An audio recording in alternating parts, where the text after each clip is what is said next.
شہر اللہ المحرم، جسے محرم الحرام بھی کہا جاتا ہے۔ محرم کا لفظی معنی ہے حرام کیا گیا، یعنی جس مہینے کی حرمت ہے، جس میں بہت سے ایسے کام حرام کیے گئے ہیں جن کو ایک مسلمان نہیں کرتا یا ان کا کرنا اس کے لیے حرام میں آتا ہے۔ محرم کے مہینے کو شہر اللہ کہا جاتا ہے، اللہ کا مہینہ، اور اللہ کی طرف اس مہینے کی اضافت تعظیمی ہے، یعنی اس مہینے کی تعظیم کی وجہ سے اس کو اللہ کا مہینہ کہا جاتا ہے۔ اس سے اس مہینے کی امپورٹنس کا پتہ چلتا ہے۔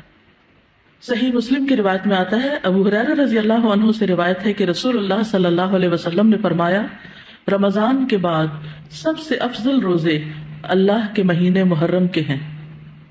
تو گویا اس مہینے کی بھی خاص عبادت پھر کیا ہوئی؟ روزے۔ عشر ذی الحجہ میں تو پہلے 9 دن کے روزے تھے، لیکن اس میں پورے مہینے میں سے جب بھی آپ چاہیں روزے رکھ سکتے ہیں۔ ضروری نہیں کہ پورے ہی مہینے کے روزے رکھیں جیسے رمضان میں رکھے جاتے ہیں، لیکن 10 تاریخ کا روزہ جو ہے اس کی خاص فضیلت ہے۔ محرم الحرام کی ایک اہمیت کی وجہ یہ بھی ہے کہ یہ ہجری سال کا پہلا مہینہ ہے، تو یہ مہینہ عظمت اور برکت والا ہے اور حرمت والا ہے۔ حسن بصری کہتے ہیں کہ بے شک اللہ نے سال کی ابتدا بھی حرمت والے مہینے سے کی اور اس کا اختتام بھی حرمت والے مہینے سے کیا، یعنی آغاز بھی حرمت سے، اختتام بھی حرمت پر۔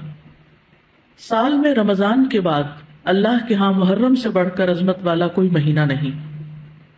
تو اس سے کیا پتہ چلتا ہے کہ اگر کسی چیز کی ابتدا میں بھی حرمت ہے اور انتہا میں بھی، تو پھر ان دو کے بیچ میں کیا ہونا چاہیے؟ اس کا خاص خیال رکھنا چاہیے، یعنی جس کام کے آغاز میں اور جس کے اختتام پر خصوصی ہدایات دی جائیں اور اللہ سبحانہ وتعالیٰ کی عبادت اور خصوصاً روزے وغیرہ کی عبادت کی طرف متوجہ کیا جائے تو سال بھر بھی پھر اس کی عادت اپنا لینی چاہیے۔ نئے سال کا آغاز جو ہے وہ دعا سے کرنا چاہیے۔ عبداللہ بن ہشام سے روایت ہے، وہ کہتے ہیں کہ جب مہینہ یا سال آتا تو رسول اللہ صلی اللہ علیہ وسلم کے صحابہ یہ دعا اس طرح سیکھتے جیسا کہ وہ قرآن سیکھتے، اللہم ادخلہ علینا بالامن والایمان والسلامت والاسلام وجوار من الشیطان ورضوان من الرحمن۔ اس کا معنی ہے، اے اللہ اس مہینے کو یا اس سال کو ہمارے اوپر امن اور ایمان، سلامتی اور اسلام کے ساتھ، شیاطین سے بچاؤ یا شیطان سے بچاؤ اور رحمان کی رضامندی کے ساتھ داخل فرما۔ محرم کا مہینہ چونکہ حرمت والا مہینہ ہے تو اس مہینے میں خاص طور پر آپس میں ایک دوسرے پر ظلم کی ممانعت ہے۔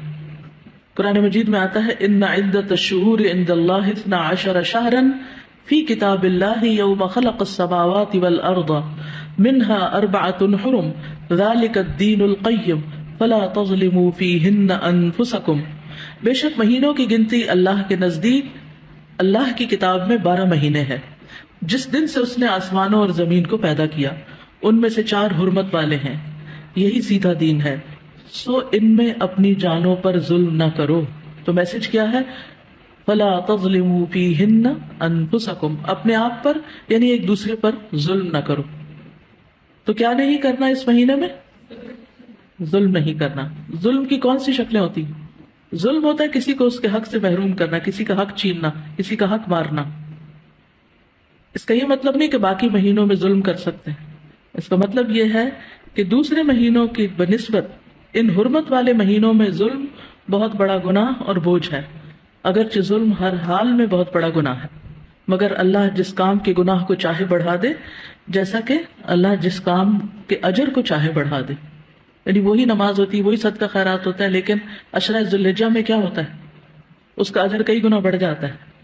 اسی طرح حرمت والے مہینوں میں ظلم کا گناہ جو ہے وہ زیادہ ہو جاتا ہے، اور یہ 4 مہینے خاص طور پر 1/3 آف دا ایئر خاص طور پر اس لیے اس کام کے لیے رکھا گیا اور اس کی شدت کا احساس دلایا گیا تاکہ لوگ اس کی پریکٹس کریں، کانشیس ہوں، اور خصوصی طور پر اس میں اپنے آپ کو ایسے گناہوں سے بچائیں تاکہ باقی سال بھی اس پر عمل کر سکیں۔